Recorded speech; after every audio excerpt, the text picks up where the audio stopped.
Curtis Blaydes, Tom Aspinall. Tom Aspinall is a minus 360. If you guys don't follow money, that means he's a favorite.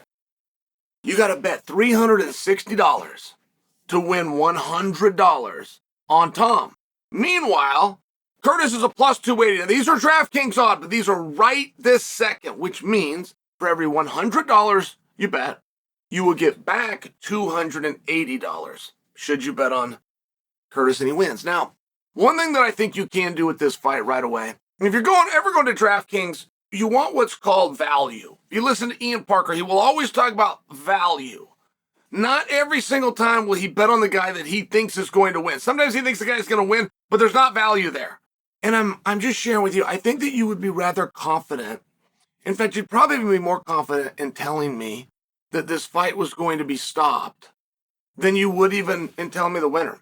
Now, if I'm wrong, and you were extremely bullish that Aspinall's going to win, but there's not value. You bet $360 to get $100. I think now's where I'm convincing you. You believe Tom's going to win. I believe that you believe he's going to stop him. Am I right? But you probably have a stronger feeling than anything that fight isn't going to go 5 distance. So now you start to narrow it down a little bit. So, okay, if you've got Tom, just to go down this road, and you've got him by stoppage, do you know what round? And by the way, at DraftKings, you don't have to. These are what's called prop bets. You can go bet that right now, but you don't have to say 4th round. You don't have to. You can say under 3. So now you're not choosing a round. You got 3 of them to go in your favor. And now all of a sudden you do have value. If you go Tom Aspinall stoppage under 3, and it's Tom Aspinall stoppage under 3, you did real well. And I think the same thing would be said for Curtis. Now, here's the problem on Curtis, guys. I don't understand this. I'm not beginning to understand this at all. So DraftKings has made Tom Aspinall a 3-1 favorite. I'm rounding. A 3-1 favorite to beat a guy who has already fought only 2 fights ago. Okay, don't get lost in 2 years. 2 years does matter, but don't get lost in 2 years. He's only had 1 fight since. Tom Aspinall, I'm not talking about his comeback fight, right? He had 1 fight aside from Sergey after he fought Tom. I apologize, Curtis. So the point that I'm trying to make, that's not that long ago. They had already fought. Curtis already beat him. And there is something to be said for confidence. And where exactly that lies, it's not what you're told. It's not what you're told. If you just have a glimmer, you must have confidence. That kind of makes you think that you must believe and you must fully believe. No. Of that pie, you can have 1%. You can have 1%, well, this could happen. Hey, I'm in good enough shape. Hey, if we get to the ground and I can pass to the left, I've seen some opportunity there. If you can just have 1%, the other 99% can believe that you're up against it. That's the thing about confidence they don't ever explain. It does not have to be complete confidence. It's just got to exist. And after you beat a guy, come hook or crook, after you beat a guy, that changes. You now have that 1%. So it's a big deal to me that DraftKings has given a guy 3-1 who already just lost to a guy. And I'd like to ask you a question. And nobody seems to be on the Curtis Blaydes bandwagon. In fact, I don't know if that bandwagon was ever built, and it is really confusing to me. But let me ask you, you don't like Curtis. You love Tom. Curtis shouldn't even be here, right? Curtis doesn't deserve this fight. Forget the fact that he already did the fight and won. He doesn't deserve this fight. Screw Curtis Blaydes. Tom's everything. Tom's the next guy. Tom's handsome. He's beautiful. His story's great. Michael Bisping likes him. I mean, you keep on going. Good enough. I still want to ask you my question. When's the last time you saw Curtis Blaydes get his ass whipped? And I'll pause. And you could begin to make an argument. I understand that. The last completed round that Curtis was part of, he lost the round. Curtis was in there with Sergey Pavlich and got knocked out in the 1st round. That's kind of an ass kicking, isn't it? Kinda. But if you remember the fight, he got swarmed and took a shot.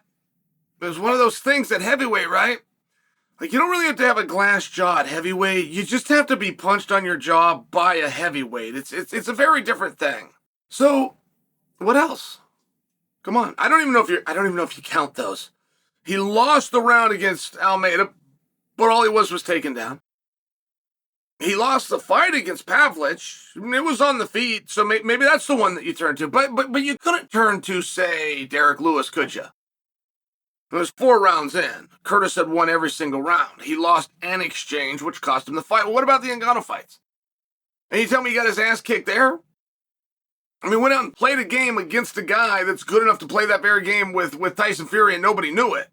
And before you tell me, hey, Chael, I've seen him get his ass. I get that, but I'm attempting to prove a point, guys. I'm attempting to prove a point that when I initially asked you 2 minutes ago to tell me one time that you saw Curtis get his ass kicked, not lose, get his ass kicked, you paused. You paused, and you thought, I'm not sure. And you paused before you offered one, and I'm just giving you that as an example that this guy's a lot better than you think. And I do have a reservation. I'm picking Tom in the fight. Spoiler alert, I'm picking Tom. But I do have a reservation with Tom, which is that he suffered an injury, that he sat out for a meaningful period of time, because I know you don't get better in that time. Now, I know he had a very good performance when he came back, and then he had a performance that shocked the world after that. Those don't help you. They're very cool for your career, and they're amazing the night that they happen. They don't help you. You do not get better when you go out and you shut somebody off in 3 minutes. You didn't push. You didn't test your lungs. Don't forget, the biggest fear a combat athlete has is not failure. It is not getting beat. The biggest fear that a combat athlete of any degree, wrestler, jiu-jitsu, fighter, boxer, is exhaustion. That is the number one thing. When they're in the back wondering, can I do this? When they're trying to build their confidence, they're not thinking about my skills versus his or my speed versus his. All they're thinking about is, if the end of the night comes, do I believe that I can hold up as well as he can? When you ever ask a guy about his confidence, hey, you confident in this fight? That's what he's answering 100% of the time. Never is it, yeah, man, I got a jab to the body. I got a 2 downstairs, and I know he's susceptible. Never, never, never, never. Are you confident in this fight? How do you feel? The last minute of the last round comes. I feel I can protect myself at all times. Boom. There's your answer. That's what they think, and that's what they're processing every time. And I only tell you that, Tom goes out there, he gets an injury against Curtis, but he didn't get any better in that fight. The whole thing was 20 seconds. My partner Ryan tells me it was only 16. So we can agree nothing happened there. In fact, he got hurt. So we know he didn't get better in that fight. We might even be able to argue that he got worse. Then he has to sit out for 8 months. Now we know he's not getting better there. That's not great. But we also don't know just how great is this guy. Because if he's anywhere near what Michael Bisping says, he can sit for 8 months with a bad injury. And he comes back, and it kind of looked like he was as great as Michael Bisping said. And he shuts the guy off, and he finds himself in a placement, right? He did everything right. He's trying to tell this storyline against Ciryl Gane. Tom has every right to be mad at Ciryl Gane. I am so glad that he's got that piece of pettiness to him. I am so glad. That was such a terrible thing that Ciryl did to him. At any rate, comes in, goes to Madison Square Garden, shuts off Sergey. And when you do that, boy, it's a dream come true. And boy, there's a relief. But you know the secret. You know the secret, which is how you were feeling going into that fight, which didn't have anything to do with your skills or his. It had to do with, do you believe in the short notice time that you had, in the one fight that you've had, in the 2 starts that you've had that have not gone one completed round in the last 2 years, could have you held up once we got to the 3rd? And you get to tuck that little secret, and you get to tuck that away. And you think it doesn't matter. I'll look good. I'll look good next time. Tonight, I'm just going to win. And you keep playing that game. The number one thing that bit Ronda Rousey in the ass when she went to Australia was not the left kick of Holly Holm. It was not the kickboxing of Holly Holm or the experience. The number one thing that worked against Ronda that night is that Ronda dusted the previous 5 girls in the first round.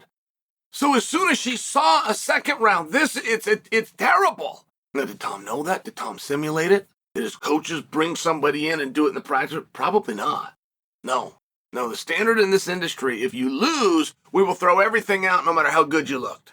We'll throw everything out. We'll get new trainers, new training partners. We'll get up at a different time, and we'll start eating vegan. If you lose, no matter how great you look. Now, if you win, no matter how bad you look, if you win, we don't even go rewatch the fight. Everything was done perfect. So no, I don't think Tom did do that.